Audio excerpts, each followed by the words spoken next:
And as you mentioned before, a lot of the technologies and what's required from an admin, back office standpoint in the prop firm's business doesn't exist. And yeah, there's a lot of these, let's call them fintech providers, third-party providers who are coming out with some technology, some solutions, and whatever it is. Is it Trading Pit building everything in-house? We use third-party providers at the moment. So there are some there. Of course, it's an emerging industry, and now technology evolves very fast. So there are some technologies out there. They're not really perfect. They're not catering to all the needs. At times it may be more difficult right now because it's not such a developed industry, right? So there's not many options that prop firms have right now. And as I said, each prop has their own model. So there's not one particular technology that every model could be using, right? If I have a different model, maybe this technology doesn't work for me.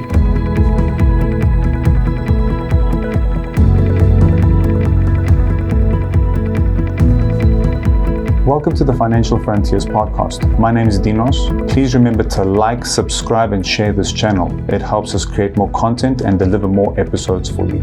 Hope you enjoy this episode. Here we are, another episode of the Financial Frontiers, Leaders in the Field. Today I have an experienced person with me, Daniela Egle. I've seen you in a few panel discussions at the expos. Thank you for being here. Thank you for having me.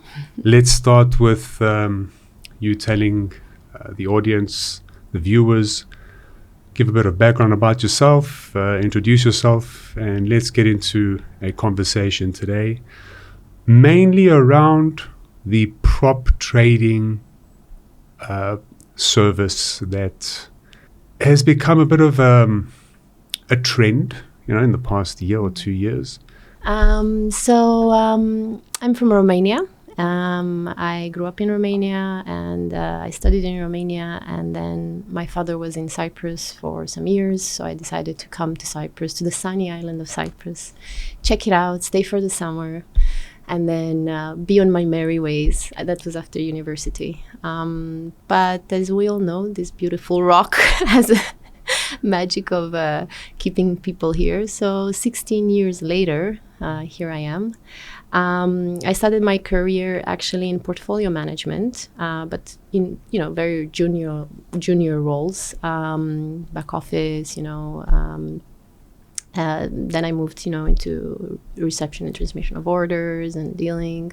It was a small local firm that I started with, and then after about 4 years I moved into brokerage. The usual CFD brokers, Blackwell Global, and then I moved to FXView. And after 10 years, I decided that it's time to make a change. I also worked for Skilling for a while.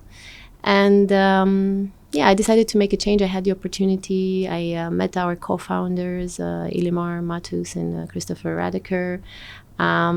Great guys, and it was very hard to say no to them. So I decided to make a move into the prop trading industry. So here I am today at the Trading Pit.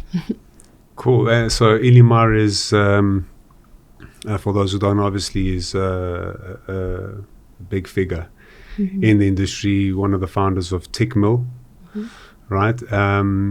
The other partner you mentioned, please, the Christopher Radiker. Yeah. Christopher Radiker, and his background? Yes, he's worked for many years in the futures space. So he worked for many years developing the DACH region, Germany, Switzerland, and Austria markets for Ninja Trader, which is one of the biggest platform providers for futures trading around the world. It's one of the best known. Yeah. So that's interesting. So yeah, obviously, two veterans, I guess, in the industry, and then you joining Trading Pit as CEO? Yes, CEO of the Cyprus office, managing the operations here. So it's been a ride for the last 1 year. is Trading Pit 1 year in operations? It's been about 1 year and a half that the company was formed, but we really have been operational, meaning in the sense of taking clients, properly from the beginning of last year. So maybe we had a couple of clients in 2022, but in 2022 it was more of a setup, technology and building the product and so on. So we really took off in 2023, beginning of 2023. Good. So there's obviously some recent history here that I think we'll dig into and maybe provide some value with regard to what you've seen your let's call them traders, right? What the traders experience in terms of the prop trading model. But before we get into that, let's talk about how does because you've got your involvement in the starting from portfolio management, which I think has some kind of a similarity with the prop side, maybe. There's my experience was it's a very big umbrella to say that I worked in portfolio management. So it was a small boutique investment firm. It had just very small number of clients, and I started in 2018. It's actually a very funny story. I came over the summer. I was looking for a long time to get hired, just as a fresh off the school, university graduate. So I came, and finally, after many tries and trying with many firms, I got a job with Merit Capital. And I think it was 5 days into my job, Lehman Brothers collapsed. Oh, okay. But that wasn't 2018, 2008. 2008. Sorry. 2008. Yeah. Yes. my brain. So time flies. Yes, time flies. So 2008. Yeah. So it was within 5 days, Lehman Brothers collapsed. Oh my! Mind you that at that point, so I studied nothing related to the finance field, right? I studied communication and public relations. So I came, to work in Merit Capital as a receptionist, PA. It was this kind of job. I didn't quite understand what was happening, but all I could see around were people going crazy, looking at the TVs and pulling their hairs out, So that was a fun experience, and I really prayed that I still have my job, after this event that seemed to shook the world. So luckily I did keep my job, but we turned from investing mostly into shares, if I remember correct. We turned to be more of a bond boutique investment firm. So we started investing more in corporate bonds and in government bonds, and mostly safer investments, let's just call it like that. So there's, and my experience was, started as PA, then I moved into the back office, and then I went into basically dealing, and it was high net worth individuals that we were managing portfolios for, and but I didn't have a dealing into actually managing the portfolios, right? I was doing the back office work mostly, some dealing at some point, but not very, yeah. Okay. So it's quite different from prop, I would say. It is different, but then if we had to discuss, and I think this is a good conversation to have, and in terms of building context, the prop trading model that exists today, that's become this massive trend that everybody's, FTMO, I think, is a very big, prominent name. They were one of the first that maybe even, paved the path of this industry. Mm-hmm.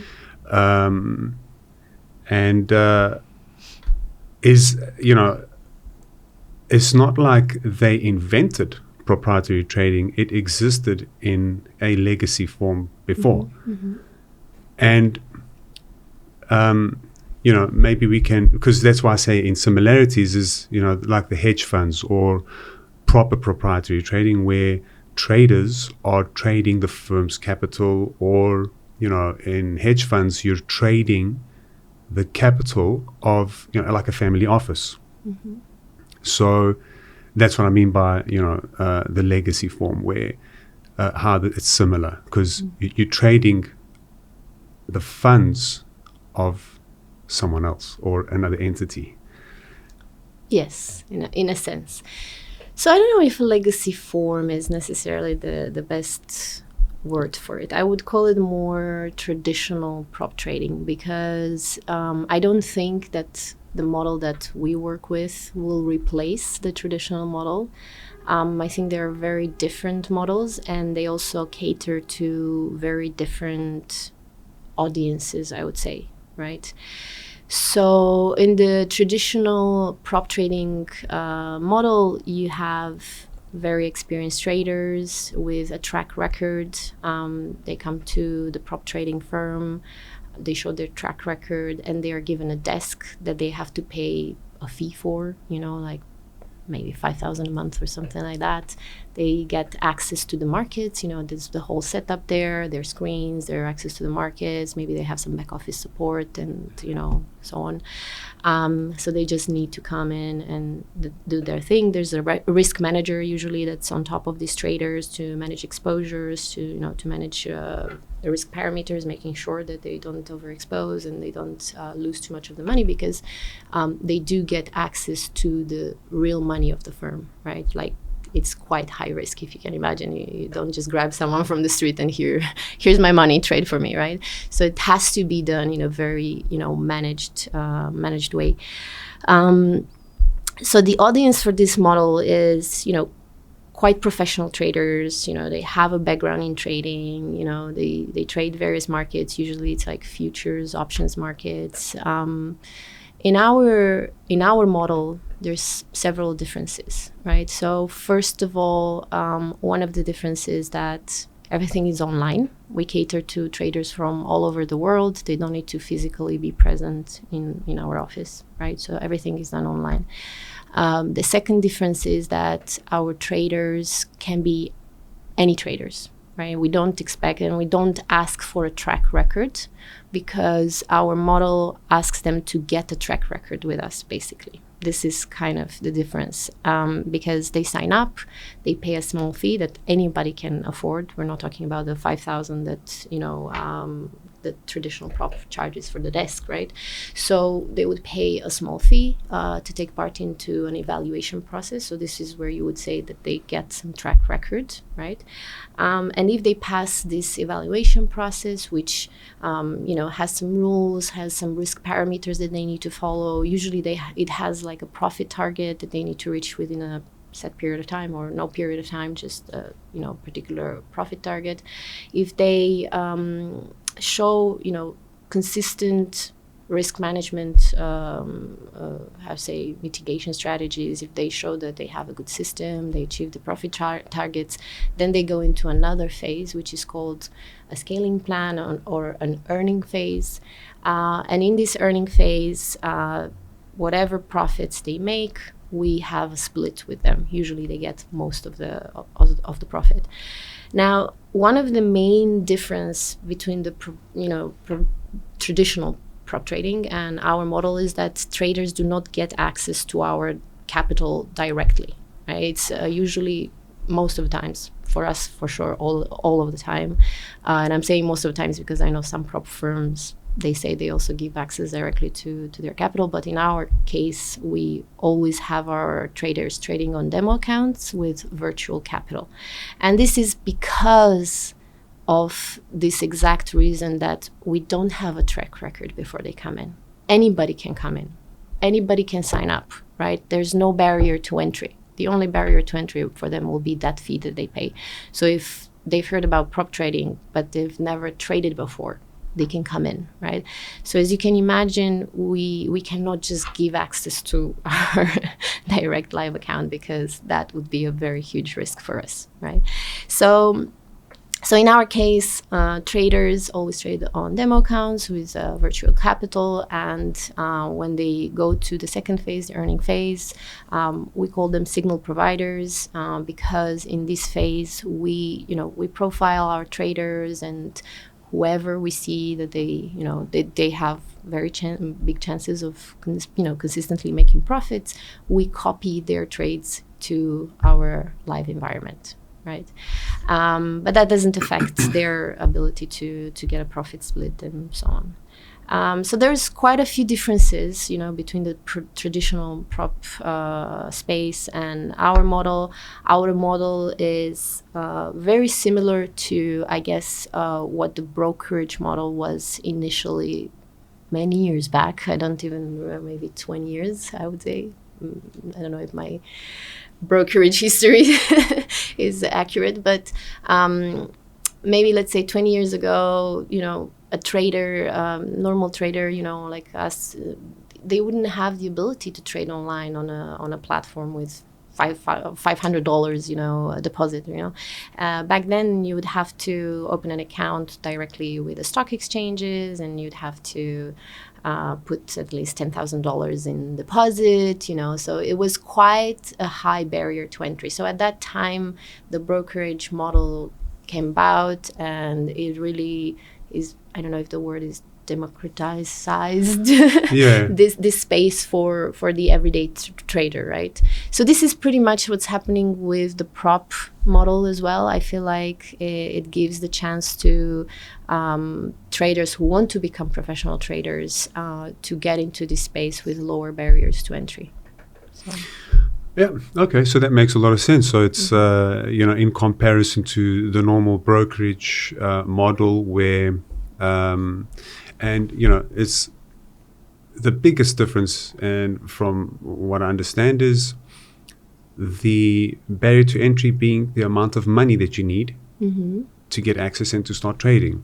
Now, whether that is, you put your own money in the normal brokerage model, these barriers don't exist. So minimum $10,000. How do you even access the exchange? Is it even possible? Can anyone just go and say, or do you need to have some kind of regulation behind you, be permitted to access? I don't know. So actually, you do need, right? So, investment firms, the onboarding process of a broker to liquidity providers, the liquidity providers are, by compliance, required to get on board, brokers that are regulated. So a normal trader is not, and that would be challenging, I think, unless they get on as an professional investor. I don't know, but yeah. So in that sense, the brokerage model, barrier to entry at the end of the day, and just so many brokers that since this evolved product or service came about in the brokerage model as we know it, kind of made it accessible by many thousands of brokers that exist, some of whom went about it, didn't really know the industry very well, and were looking for a short-term gain, and has now evolved in this prop firm model. Is, let's call it like a cousin to, like, it compares, and then again, whatever flexibility was created for the end trader in the brokerage model has now been made possible in the prop trading model, and you gave a very good description over there.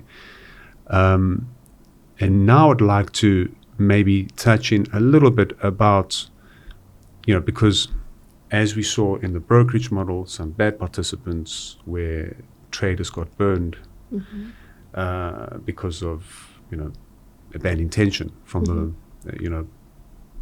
how easy it was to get set up, with a brokerage, and obviously now it's getting, more difficult.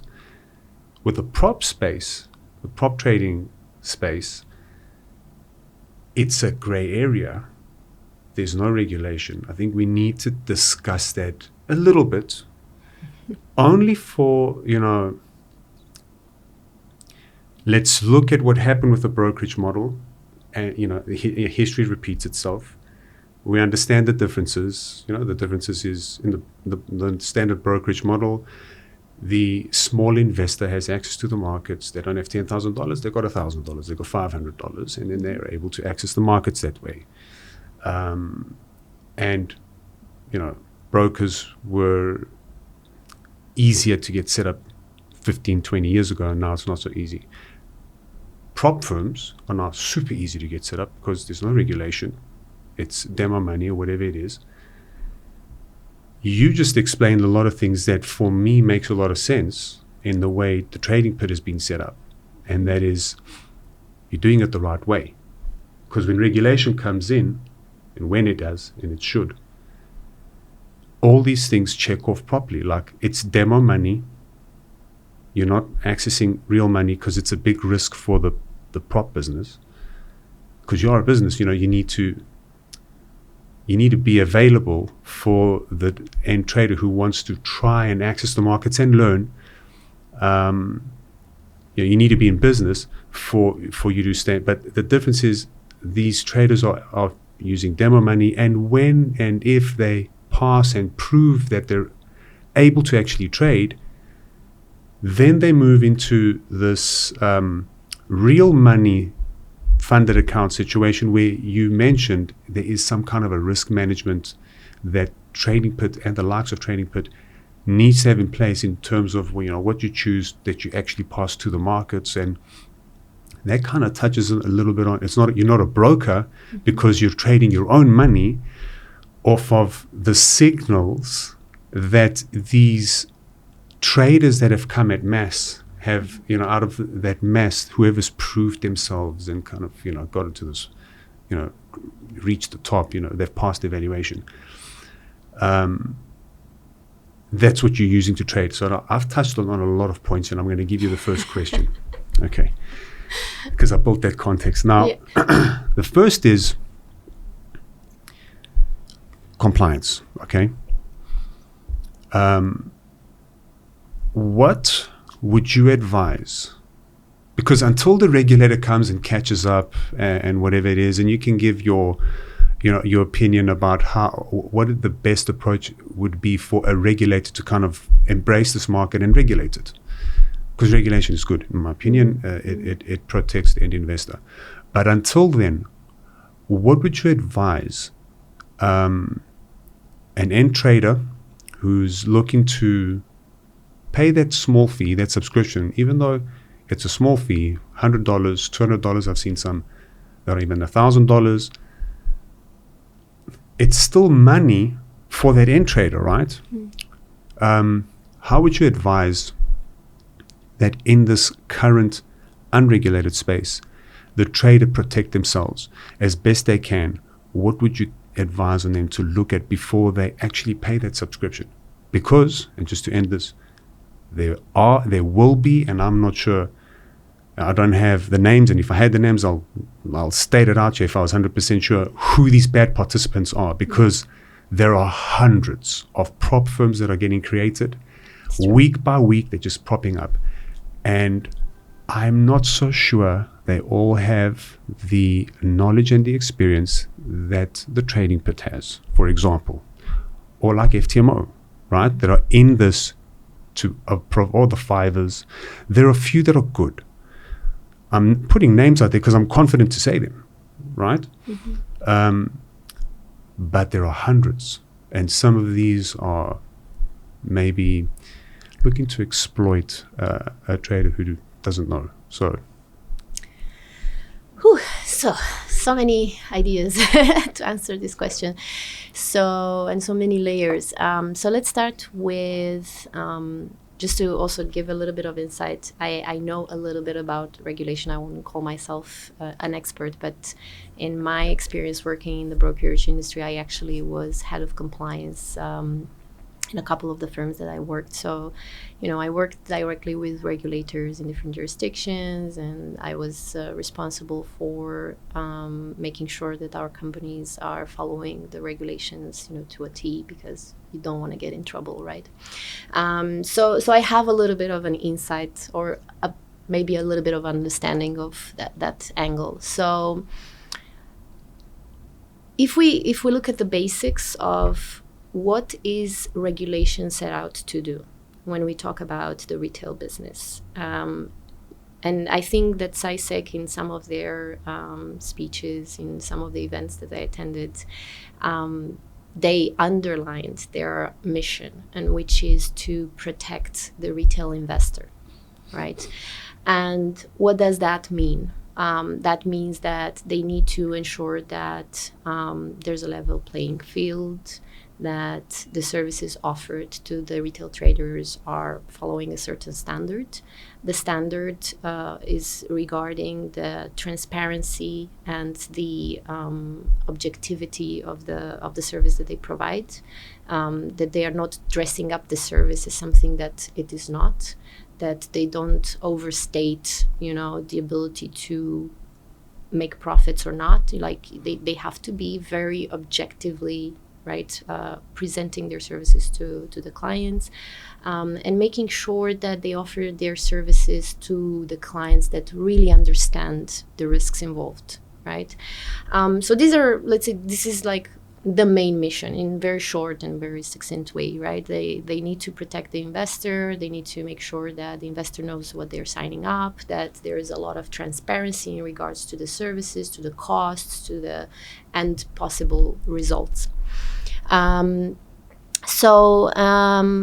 When it comes to prop trading, there is no particular regulation right now, although everybody in every panel that I'm going to at every event, this topic keeps popping up. And of course, everybody says, yes, there will be a time when regulation will come about, and that, it's normal and it's expected and so on. And I believe, like the firms that you mentioned, one of the things that probably sets them apart, besides the fact that they've been for a long time into the space and they have the experience, it's also the experience of the founders. It's very important. They come from a space, from the industry. They know the industry, and implicitly they know the regulations as well that apply to the financial services industry at large.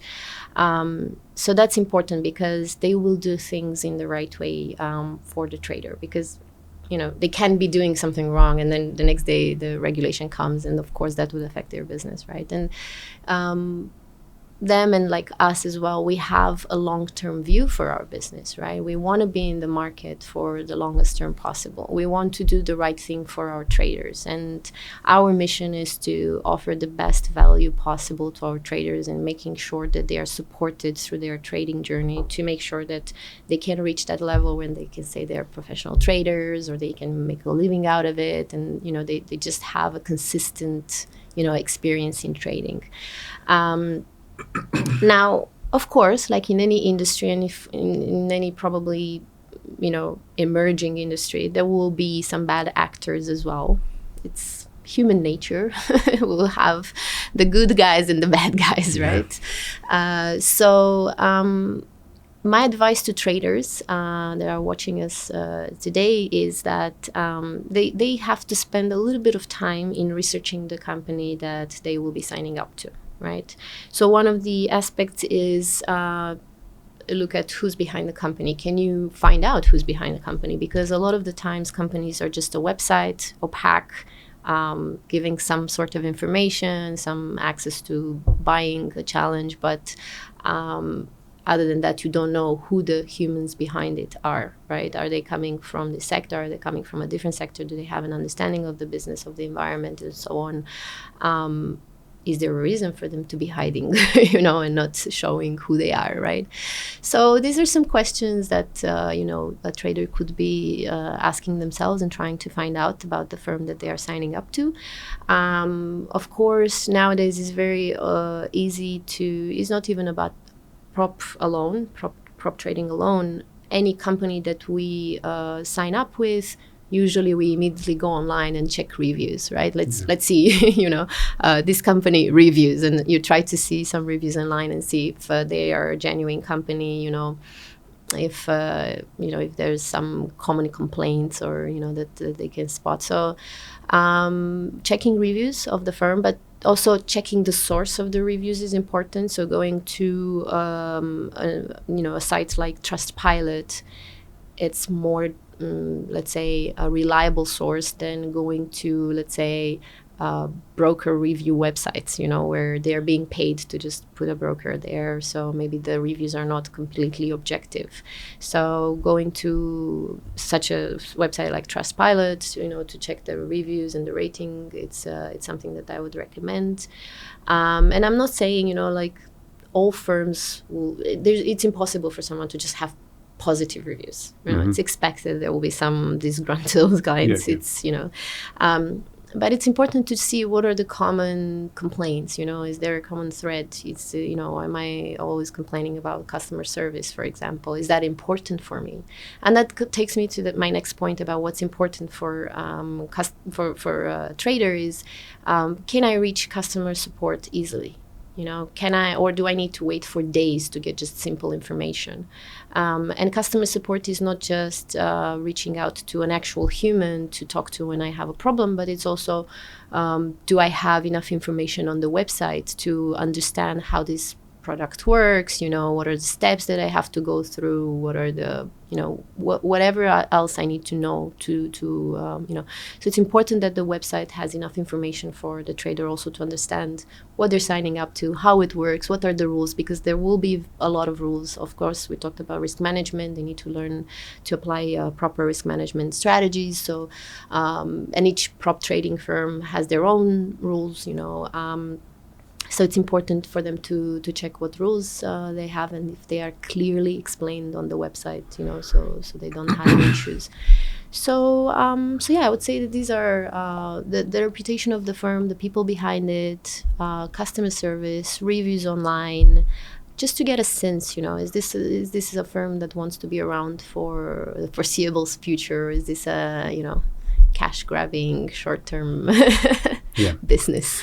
100%. And I think also what might help is maybe to give a bit of context about, how these businesses operate and how they make money. So, and I'm going to build on to context again here. So if we compare like the normal brokerage model, right? How does a broker make money? Well, a trader comes in and puts whatever they're willing to trade with their own money. They make that deposit.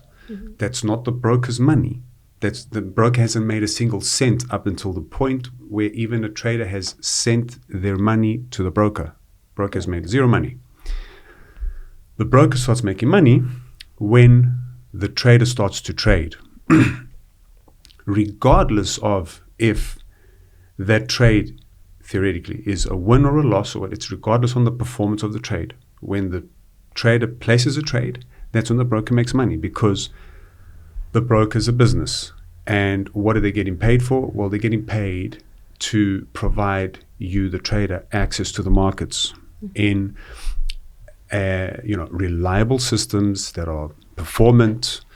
There's investment that comes with this, servers, there's compliance nowadays. There's compliance. It's a whole lot of there's technology companies that need to maintain these platforms, or internally or whatever it is, and that's where they make the money. So when you place trades, it's very fair. There's a modest fee, whether it's built into the spread or it's in a commission charge or whatever it is. It should be clearly stated. That's how much money we're making on your trade. Whatever that's what it is. You access the markets. I hope you make millions. Right? Doesn't phase me as a broker whether you make millions or not. We're good. As long as you trade, we make money. Okay. And just to expand on that context, where the bad participants were manipulating is taking that trade, the risk, and then making adjustments and making an environment that's not the best for the trader, just so that the trader could lose, right? So those are what the bad participants were doing. Yes, but they have an incentive because these bad participants are the counterparty, right? In this scenario that you mentioned. So there's two models, right? Where I guess you could say that the broker stays as objective as possible. They just act as an intermediary, as an agent, you would call it. They just make money from the spread, and they pass on the trades to their liquidity providers for execution, right? Yeah. But it's not the bad model, but like some of the bad actors use the other model where they internalize. I mean, they are the counterparty to the trade, right? Yes. But you so can they be have a an counterparty. incentive to 100%. But you could be a counterparty. In my mind, when we're talking about the difference between these, we've discussed this in the podcast in the past, and a few of the other episodes. It's what we're talking about here: the difference between A book and B book. A book meaning a trader has sent a trade to the broker. The broker now decides whether they're allowed to or not, if they're going to send it to the markets or not, or they're going to internalize it and be the counterparty, right, and take on that trade. That doesn't necessarily mean that they're bad, because correct. As long as they're treating that trade carefully and assessing their risk carefully, it's up to the broker whether they want to take on that risk. That is a good participant. The bad participant, though, is where they manipulate, where they say, oh, okay, that's interesting. I can take on the risk. There's a probability that they lose, and that means I'll take all of this money as a profit. How can I make the conditions such that they always lose? Yeah. That's a bad participant, right? That should not be. Okay. So let's focus on the prop side, right? Because that is, of the broker model, and just one example of how a bad participant could come and manipulate the system. In the prop side, right? Here, because it's new, let's discuss about where are the revenues? How does a prop trading business like the Trading Pit generate? Where does the revenue come from? And I'll give a little bit of context here and my understanding, and you can expand on it, obviously, because you're in a position to expand on it extensively. So, a prop trading business, they've got different places of revenue. So there is the profit split, right? So when a trader subscribes and they get evaluated, then they move on to, if they're a good trader, they move on to this funded account. And then from there, the traders who have been awarded a funded account, given that they've understanding there is that they're going to earn a profit. That profit, they need to get it paid out, but they're not using their own money. They're using the prop businesses. But in our case, still virtual capital. So let me get there. but before we get there, let me just conclude on what my thinking over here is, and where I think a lot of the manipulation comes in, right? Where somebody could exploit the subscription is where the first money is coming in. That's where the focus is. So where could a bad participant maybe exploit the system? It's where the money comes in. So now they create these conditions where it's absolutely impossible to get to a funded account, and conditions that aren't actually aligned with what's required to actually be a successful trader in the markets. Okay? So what have you done? As a trader, you've deposited your money and entered into a challenge or an evaluation process that is impossible to prove that you might be a good trader, but if you're given these shithouse conditions, then then that is a bad participant, in my opinion. Okay, that could be one place. A second one is, it is, in the essence of what a prop firm, it's in good intention should do, is find the actual traders that are really good at what they do. And even if it's a person who has never traded before but might have the talent that they might discover, give them access to educating them properly how to trade, whatever it is. And all of this educational material, the webinars, nurturing the traders, when they've paid a subscription, let's say that they don't pass it on the first take, but they've walked away with some extra knowledge, right? I think that's fair. If it's a participant that's looking to, a bad scammer or whatever it is, they're not going to put the effort to try and train the traders and nurture them properly and look after them, So that is kind of my view, without being like fully involved in the prop firm. We service a few prop firms as DGM Tech Solutions. We help you because that's what we do. With the trading platforms, brokers and prop firms need trading platforms. So, But, to the extent of actually analyzing the business and, the revenues and, how do you mitigate risk? For example, you did mention it's virtual money, but at some point you do send some trades to the market. So there is some kind of risk management that's required there. Let's hear your take. So the question was, where are the points where the bad actors in the prop industry would like we could spot the bad actors, how they I think yes. So that's the question. But I think let's start with something more kind of. Let's first define how does a prop. Where's the revenues, right? Okay, let's start. Prop trading revenues, and then from there, your view on how a bad participant could exploit. Okay. So it depends again on the model of the firm. I will tell you about our model, but I will also tell you some that I've seen that are different, right? So in our model, we have currently 2 revenue streams, and that is from the challenges, the evaluation process, basically. When they sign up and they pay that fee, that's one revenue stream, right? It's needed because for us to build these challenges, it may look simplistic, but we need actually quite sophisticated technology that it's not, it's just being built right now.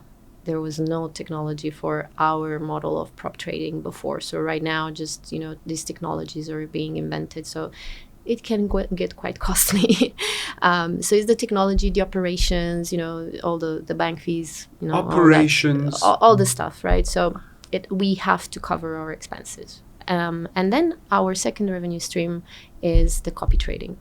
So when we profile our clients and we find the good ones, we copy them, fully or partially, depends on, how well we can profile these clients and how consistently they're trading with the right risk management tools and systems, in order for us to reliably be able to copy them. So those for us, very simplistic. These are our 2 revenue streams for us. We don't have a subscription model, by the way. Not every prop trading company has. We have a one-time fee, so you pay one time, you take part in the challenge. If you have breached the challenge, then you will go at your own time whenever you want, and you pay again and you take part in the challenge.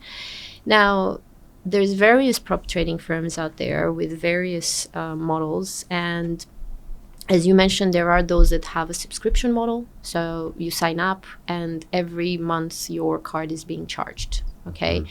I would say that this model is more popular maybe in the futures trading prop firms. And there is one particular reason why that is needed, and that is because of the market data. So in order for you to be able to give access to the traders to trade, even though it's a simulated environment, you still need the market data and you need to get it from the exchanges. So that's a cost per month that we need, the company needs to cover. So we also have futures trading. So in our case, it's not just CFD trading, but we also have futures trading, but we didn't apply a subscription model yet. I'm not saying that we won't, but, so other firms get a subscription model. They may, from what I've seen, looking at our competition, some charge some administration costs per month as well, maybe like, handling your account or, something like that. I've seen some that will charge a fee for the evaluation, and then only if you pass into the earning phase, then you have to pay a fee for the for you to actually take part in the earning phase. And in this scenario, it will seem more attractive because they generally will have lower prices for the challenges, because basically the fee is split. You just have to pay it when you pass the challenge. So and some firms, I'm familiar with some firms that they do say that they give access directly to traders on the so they don't copy, so they generate the profits directly on their account. I don't know how true that is, because that will have some sort of possibly implications from a regulatory perspective. But yeah, so some firms may have from there as well some fees. Now, in terms of where is the incentive to do something that is not quite genuine against the trader, if we think about the revenue generation model, maybe it's more obvious if, let's say, the firm that the trader is working with, they don't have a risk department. So they're literally just a marketing machine that is just getting the initial fees, and they are just, they have a setup, and probably the setup is not quite genuine, like you mentioned, actually, that they just, it's set up in such a way that is not conducive to the trader being successful. But a way that traders could also check that, because it's not easy necessarily, to ask a customer, do you have a risk team, Yes, we do. Okay, I believe you, So how do you check that? Usually a sign that traders do get successful with the company is when the company publishes information about the payouts that they have given to their traders. So a lot of the firms will publish on their website success stories, payouts amounts, videos with actual successful traders that they talk about their own experience in trading with that prop trading firm and the amount of money they've made in trading with the firm, and some advice. So there is a way to check this, And you've touched on a very important topic as well. It's something that we are going to put a lot of emphasis with the Trading Pit more and more. We already have an ecosystem where we provide webinars in trying to, bring in very knowledgeable and experienced traders, or, providers that can talk about different trading strategies, or, offer that added value to our traders. We already do that, but we have big plans of doing much more of that, so that we do offer that support to our traders and that added value, not just some challenges. Here you're on your own, make it or break it, Yeah. So we do want to be there for the trader, So we plan to do even more than just, our ebooks. We have some ebooks, we have some webinars, and we are going to invest much more in this angle to be able to support our traders as much as possible for them to grow in their trading journey. And you made a good point there, that companies that probably are not very keen on a long-term relationship with the traders, they will not invest in that, because it's not necessarily in their interest. Yeah, right? because they've got one agenda, only one, Exactly. and that's just to get that deposit. Where if you're in for the long haul, you want to create, and it takes effort, it takes cost. Make this the content available, the education, the training, whatever it is, and even if it's let's say the masses who subscribe at first and then get into a second phase who are maybe given more attention, I don't know, because the business has to obviously manage its resources as a prop firm. And at the end of the day, if across the board, whoever has made that leap of faith, that trust, they've given that trust, and they've put that deposit, even if it's $1, right, or whatever, they've decided it's not a deposit. Correct. They've what's the word then? They've registered. They've paid the registration fee, right? Yeah. At least they walk away with something, right? They learn something more, and as opposed to paying for some online course, which may or may not be good. I don't know. But, I'm sure there's some valuable, good courses out there, or some that are also not good. They're just looking for just the deposit, the fee again. In the prop firm, the whole idea is that you actually become good and get to the point where you're participating in the second revenue stream of the prop firm, which is where you're generating profitable trades, and there is a profit split. And that's where you see, in our case, that's where you see that the conflicts of interest is minimized, because it's in our interest for the client to do well on the earning phase, because we copy them. We copy Yes. them, then we make money together, Yes, right? yes. So What would you, maybe let's talk about what Trading Pit's conditions are. Can you maybe outline some of the conditions? So There's, what is the drawdown, the profit target? Is there a fixed period around what they should, prove their performance? Is there a minimum of trades per day? There's all these different rules, and requirements, to prove yourself as a trader. What are the trading pits conditions? And is there only one flat, let's call it, condition across whichever fee you've decided? Because there's obviously the different risk appetites. Let's talk a bit about that. So what are the different packages that Trading Pit has? And by example, and what are the conditions that the trader needs to meet to get to that point where they're awarded a funded account?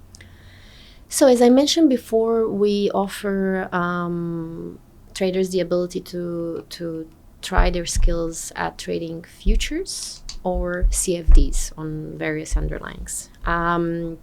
So they have to be two different products, because obviously on two different platforms, and it's different things. So, but for each of the types of instrument, we have 4 different challenges. The evaluation process, we call them challenges, and in the futures challenges, we have 1 month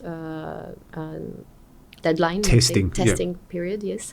And it's also, because it has to do with the market data that we're paying to the provider. So it's like there's various costs that are associated with futures trading that you don't have when it comes to the CFD space. And I believe that that's also a reason why most of the prop trading firms set up in the CFD trading space, because it's a little bit rather more complicated and maybe a bit more costly when it comes to assets traded directly on the market. Even though it's a simulated environment, you need access to market data. Of course, and I'm just sorry to interrupt here. And also in the futures, maybe 1 month is not enough, but I understand the costs, because every month the data keeps rolling in, and the fee keeps renewing. But in futures, there are the different products, and when they actually roll over, when they expire, and when the next one kicks in, and some are month rolling, some are week rolling, some are day rolling. I don't know if there's every day. So in our case, like the challenge expires after 1 month, but you have the ability to buy like an add-on to extend it. If you haven't achieved your profit target and you want to trade more in the same account, then you just buy this small add-on and you extend it to another month, or even 60 days we have. So it's not like you're against time. So it's just for these operational issues, we had to do it for 1 month, but there is a possibility to extend beyond that. Then we have 4 different challenges, and unlike with the CFD challenges, where the account is based on the amount of initial capital, like the difference, I would say, in the future space is the amount of contracts that you can trade in each account. So with a smaller account, you have micro lots. With a bigger account, you can trade up to 20 contracts. So, and then you have various, profit targets. Again, for futures is a bit different. Difficult to remember them because it's not so standardized as in the CFD. And you have a trailing drawdown. Usually you have a trailing drawdown that you need to watch out on a daily basis or on a overall for the time that you're trading, and making sure that you don't go over that. I think that's pretty much it for futures. And the price goes from $99 to $349 for futures. For CFDs, we have, again, 4 different types of accounts. As I said, that the balances are different, $99 to $999 for the different types of balances. And we have 10% profit target with 10% drawdown and maximum drawdown and 5% daily drawdown. Only for the 2 of the challenges, these are a little bit different because they are the most expensive ones, so we relaxed a little bit these risk conditions. So yeah, the traders have to be mindful, especially about the drawdowns, especially when they're trailing, because they have to make sure that the market doesn't, move too much and it gets them into trouble. So they have to manage these risk parameters, and once they reach their profit target, so 10% of the initial balance, then they can be taken to the scaling plan or the earning phase, as we call it. And so those are conditions that you'd say are, let's call it fair and feasible. Let's call it, where 10% profit in, is it again 1 month? No, thank you for asking. I forgot to say, for CFDs we have 90 days. 90 challenges. days. Okay, it's not so much for the day trader. I would imagine not swing in and out, right? We have day traders, we have swing traders. We do have some rules. So in addition to these risk parameters, we do have some risk rules. So we don't allow scalping in the sense of every millisecond, coming in. No high frequency trading, algo trading. So if scalpers, if that's the strategy, they have to keep trades open for more than 2 minutes. We don't allow news trading. So news trading, that's for CFDs, by the way. So they have to open more than 2 minutes before the news and after the news. So we have certain risk parameters that we actually have to evolve in implementing them. We didn't from the beginning, but we understood that there are some bad actors from the traders' side that will tend to find, ways to abuse anything that can be abused. Oh, there are some weird and wonderful ways. Yes. Some who are combining also prop and brokerage and. Yeah. So we also don't allow copy trading, via multiple accounts, seemingly not related or related. EAs, we just warn traders that it may be seen as the same strategy, similar to copy trading. So if they use external EAs, not the ones that they've created, they may be seen as, using the same strategy. So again, that's similar to copy trading, might not be allowed. So these are some of the prohibited trading practices, we call them, right? For especially for the CFDs, because CFDs are the most risky. Like there's a certain type of traders, that we discussed that could take some actions that are not suitable for our company. With futures trading, we're a little bit more relaxed. And by the way, on the CFDs, we also allow only one account in the earning phase at any given time. Even if they're both 4 challenges, only one can go into. Whereas in the futures, we allow up to 5. And with futures, only news trading 2 minutes before and 2 minutes after is just the restriction there. But every prop trading firm will have their own set of rules, whatever works for them with their own risk appetite, their own technologies, tools, risk parameters, whatever they have that they are comfortable with, right? Right. So, like for where you mentioned only one account allowed on the CFD, even if they've subscribed to... At any time. Like we're not saying, so if you had the 4 challenges and then you pass 2 of them, only one goes to the earning phase, you work with that. If, let's say, you reach a point where maybe you breached this one, then another one is enabled. We're not saying that you're losing the ability to go into earning phase. We just not at the same time. Why? To manage exposure. Yeah. So we had to come to this process again. We were very relaxed at the beginning, but then we've seen some sort of abuse, and we had to be a bit more careful with it. Even though it's very similar to a brokerage business, it's just there's a whole other level. There's a different beast. There's so many things, especially around risk. Mm-hmm. That's true. On the risk side, that's big. And as you mentioned before, a lot of the technologies and what's required from an admin, back office standpoint in the prop firm's business doesn't exist. And there's a lot of these, let's call them fintech providers, third-party providers, who are coming out with some technology, some solutions, and whatever it is. Is Trading Pit building everything in-house? We use third-party providers at the moment. So there are some there. Of course, it's an emerging industry, and now technology evolves very fast. So there are some technologies out there. They're not really perfect. They're not catering to all the needs.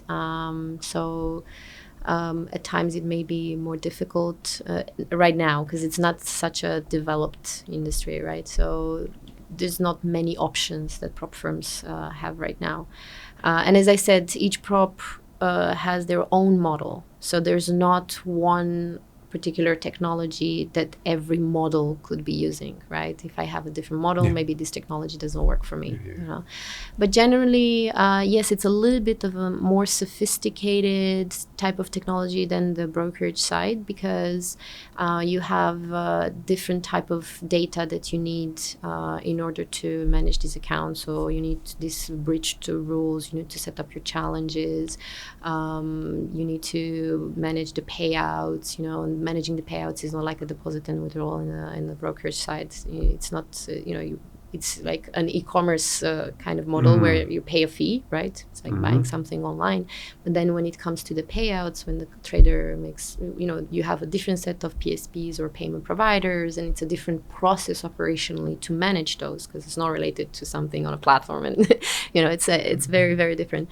So it's, we use now third-party providers, and it's not always easy. There are some options out there, but I would say there's no perfect solution right now.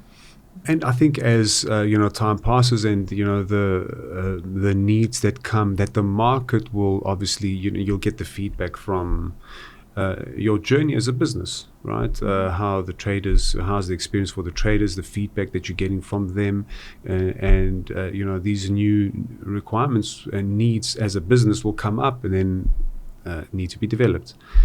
So it's obviously all of that's required, in this, let's call it, new level playing field, this new space that is being created.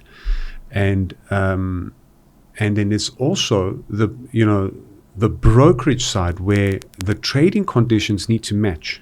They need to match what the actual how the actual markets are. So, even though it is a demo account and it's not their own money or whatever it is, they are trading their funds. They are trading some funds, and things like the spread that would have been built into the trading conditions if it were a normal brokerage needs to be in place. The swaps need to be consistently updated like a normal broker has to do, right?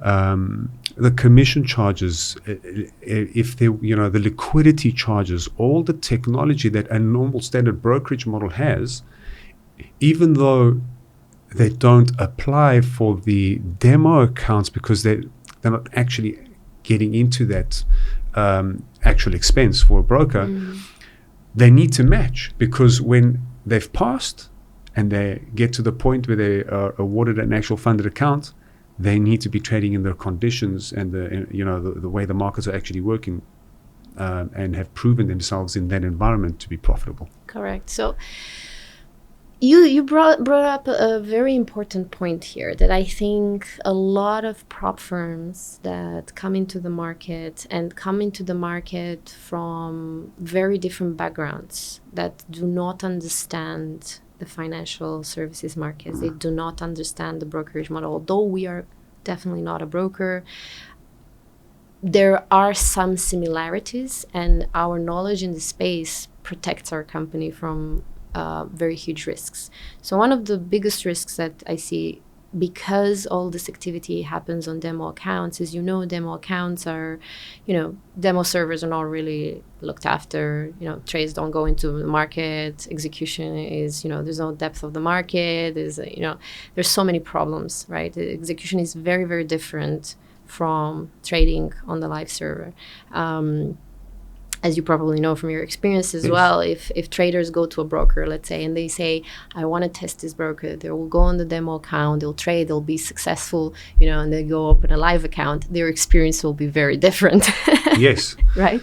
So, and that's the risk that new prop firms that don't understand these differences will face, is there's going to be a lot of abusers that will find opportunities for arbitrage because the activity happens on the demo account, whereas if they have a live account with the same broker, they can do arbitrage, and they can do a lot of issues to the firm. So yeah, that setup is definitely something that needs to be very well created, and it needs to be made in such a way that the demo accounts replicate and simulate the real market environment. Yeah, Mm-hmm. makes a lot of sense. How is the trading pit mitigating its risk by these? Because we keep mentioning bad participants from the You providers, like that? but they're also the bad participants from the trader side, right? Who All over find the place. some kind of a gap, some vulnerability, and they beat the system, which in a way that is not actually how the markets work. So, and also you mentioned something before with the news. So no news trading is allowed. 2 minutes before, 2 minutes after. So it's And that's an like, important point, yeah. because it's not as if you're not allowing traders to understand macroeconomics and trade. The difference is when there are news events, and I think this is an important clarification. When there are news events like the non-farm payroll or whatever announcements there are, the markets go ballistic. Volatility. Yeah. And then when there's this volatility, which is for a short little period of time, when that volatility happens, there are these different ways and tricks that traders go in and they make a profit, which is not a legitimate way of making money, right? In trading, because, and this is in my opinion, right? And I'll say my opinion out loud and with confidence. A successful trader understands the markets in a long term. If you're able to somehow figure out a way to walk away with some profit in a 2-3 minute time span because the markets went ballistic, and there's no consistency in that, how it goes. That's not a successful trader. That is also risky for the broker. That could put the broker out of business if everybody had to go in and jump in on that. So you're talking about the difference between a trader exploiting some technical issues like latency, for example. So, for example, where you've got all these conditions, prove to me that you're a good trader, and now they've figured out smart ways to exploit that. Yeah, so what I was going to say, so you're talking about the difference, so we're talking about the difference between an abuser, let's call it abuser, that exploits certain technical irregularities in the way the pricing is shown on the platform and the execution happens. That is due to many things, how close the server is to the place where the trader is and all that stuff. So they just try to find basically blind spots of the broker or prop firm that they trade with, whereas the opposite of a genuine trader that wants to have a long-term view and trades in the market with the idea of making consistent profits, probably making a living. That's the ultimate idea, to make a living out of it, and feel like they're an entrepreneur. They trade by themselves and they make their own money, and this is the the ultimate dream. This person develops a system where he starts to understand the psychology of the market, because in the end, what is the market? Is the supply and demand, right? Yeah. And it's all about the psychology. 100%. Right? It's all about the psychology of the traders worldwide. And usually traders that trade for the long term, they start understanding the psychology of the market, and they develop a system where they can tap into the psychology and start seeing patterns, understanding that, oh, usually when this happens or this range of factors happen, people will tend to do this, so then they will take that position long or short depending on what it is. Before the market even knows that it's going to go that Exactly. direction. And then you have the other traders that maybe they don't even read the news, and they just look at charts and they see some patterns. And again, but the patterns in the chart are also related to the supply and demand and the psychology, and these patterns tells you that usually when people think that way, the market goes that way, and stuff like that. So these are the two different types of trading. The genuine one that develops a system, and then there's the one that tries to just like tap into the inefficiencies of the technology or the technical setup of the platform that they are using. So in prop trading, we have similar experiences with what with what brokers experience. Actually, our head of risk and head of dealing, they're both coming from the brokerage space, so they have experience in that space. They've seen it all. They had to deal with all. You have different tools though to deal with this in the prop space, because in the brokerage model, you have the option. If you're a market maker, you just have the option to take the trades to a book, to send everything to the liquidity provider, something that doesn't make you feel comfortable, right? So you manage that risk. Whereas in the prop trading space, you don't have that option. So that's where it gets tricky. Right? That's why it is needed that we have some solid rules that we ask the traders to follow, because with these rules, we minimize those opportunities where they can abuse some of the inefficiencies that could be possibly, exploited in such high volatile moments like news trading, or scalping, where, you get that latency or something, and you tap into it. So the issue with prop trading that we don't have the same tools in terms of risk management. So we have to kind of be proactive with these initial rules that we impose in order on how they are able to trade with us.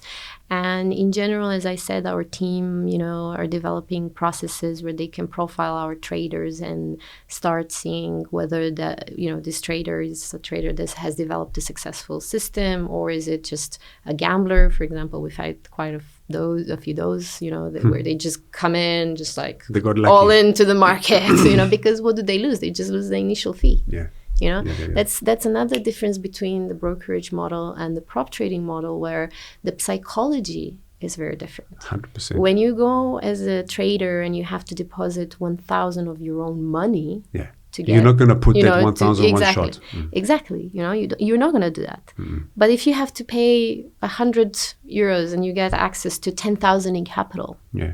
You put it all one shot, and if it hits, it hits. If it doesn't, exactly. I'll go another time and I'll pay another 100 euros, right? So again, that's one aspect that is very different from the brokerage model and the prop trading model. That, funnily enough, even prop firms that come from the brokerage space may take some time for them to understand this. Because they come up with a brokerage model and they think that, traders... I don't know that these things even exist, like the... Exactly. Yeah. So those are some challenges, and it's definitely, the risk aspect has to be managed. You have to have the right type of tools and skilled people to be able to manage these. It's more around creating a system that actually highlights or brings to the surface these traders who are actually trading and their behavior is not consistent with how they would have traded their own money. And then in my mind, so that's basically a good summation that you just gave, is just making sure that's the prop firms, I guess one of their pain points is to make sure that the traders are actually trading as they would their own money. That's the first thing. And in my mind, when they've gotten to the point where they have been awarded a funded account, I would just book the lot, theoretically, because they've all proven themselves, and just take whatever trades come from these professional traders who have proven themselves to be consistently profitable, just a book, right? That is my, should we call it naive outlook? Because that doesn't always pan out like that. It doesn't always pan out like that, even though, because then again, there are these other interesting statistics, right? Where people who get evaluated, let's say 10% of them pass. You'd think that out of those 10%, at least 70% of their trades would be profitable. That's not the case. What happens is the same stats apply as a normal broker. 70 to 80% of traders lose their money. Unfortunately. Which is quite interesting, right? Because you'd think that, I mean, they've passed an evaluation. They've proven their worth. They've proven their ability to, match these conditions that proves them to be a good trader. They're not, they're in a pool not mixed with in a standard broker where people are just using their own money. Some who are sophisticated, most who don't know what they're doing or, trying. They're not in that same pool. They're, in theory, in the pool of the elite.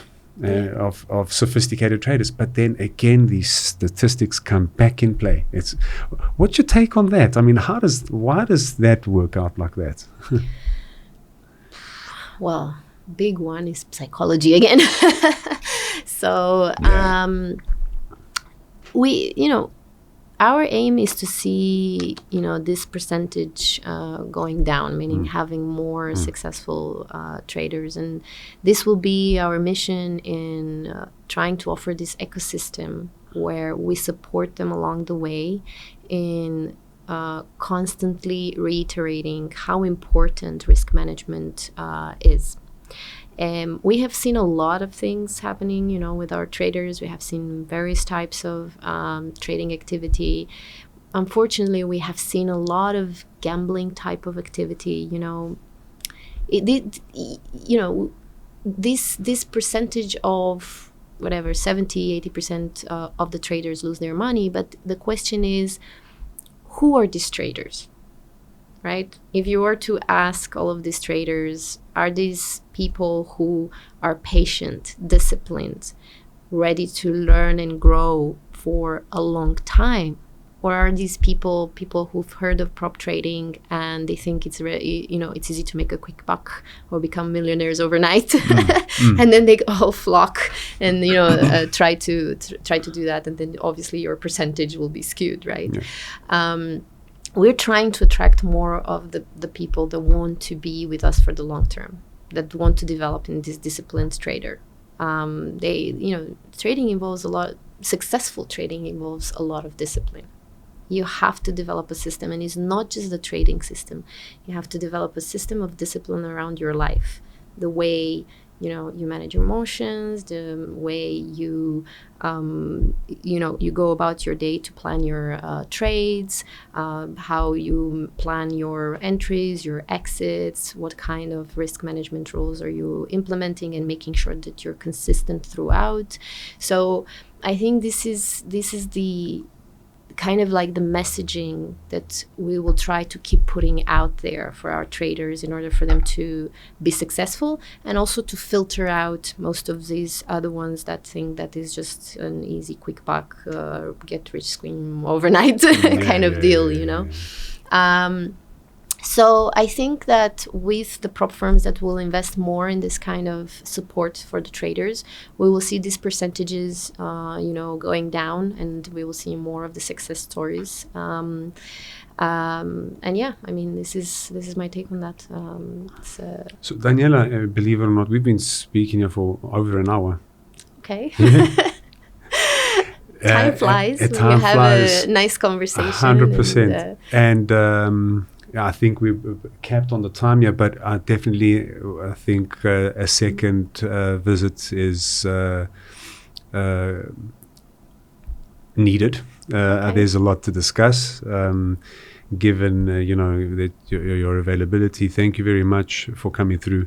Is there something that you wanted to maybe bring up that we didn't discuss in this first initial conversation? don't think so. I mean, we've covered such a wide range of topics. I think we've given quite a deep insight into what prop trading is, especially from the company perspective. I think it's important for traders to know how prop trading firms are set up, what goes on behind it, that it's not just, an easy build a website, put some numbers there and you're ready to rock and roll.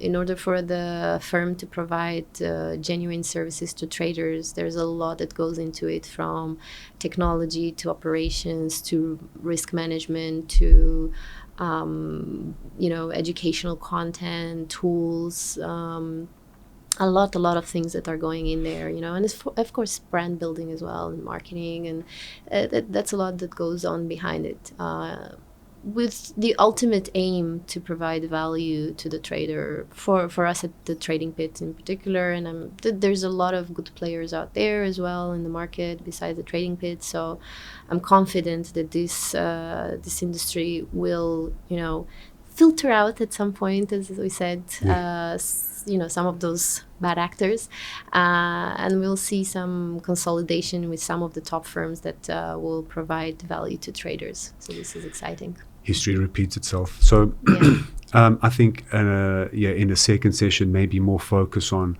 what kind of tools can a trader use, how do they use them, do prop firms like the Trading Pit have these tools readily available for the trader? Can they just access it? Is it part of their subscription? Do they pay extra? I don't know.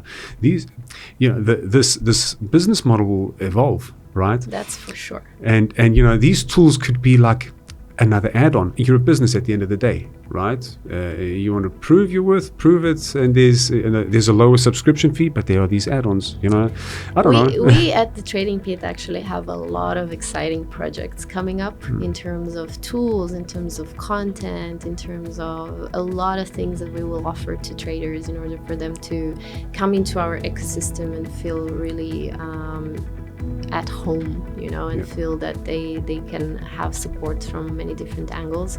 So there's going to be a part 2. It's good if it's after we've implemented some of these changes, so that we have a lot to talk about. The invite is open whenever you want. Okay, great. Daniela, thank you very much for your time and your insights over here. It was a great one. Let the viewers know where to find you, how to find the Trading Pit. Give us a bit of a closing statement here. So anyone can find us on the tradingpit.com. This is our website, and anyone can reach me easily on LinkedIn, Daniela Egle. We can connect there at any time and we can talk. We also attend quite a few expos throughout the year, so whenever our team, maybe even myself, will be traveling, they can find us at some expos around the world, and these will be published on our LinkedIn page as well. Awesome, thank you. Delivering valuable content here, The Financial Frontiers. Please like, subscribe, and share. I don't normally do that. I'll do it now. Do it. Like, subscribe, and share. Thank you, Daniela. Thank you very much. Thank you for watching. I hope you enjoyed that episode. Remember to hit the like button. Comment down below if you have any guests you'd like me to interview and any topic you'd like me to discuss in future episodes.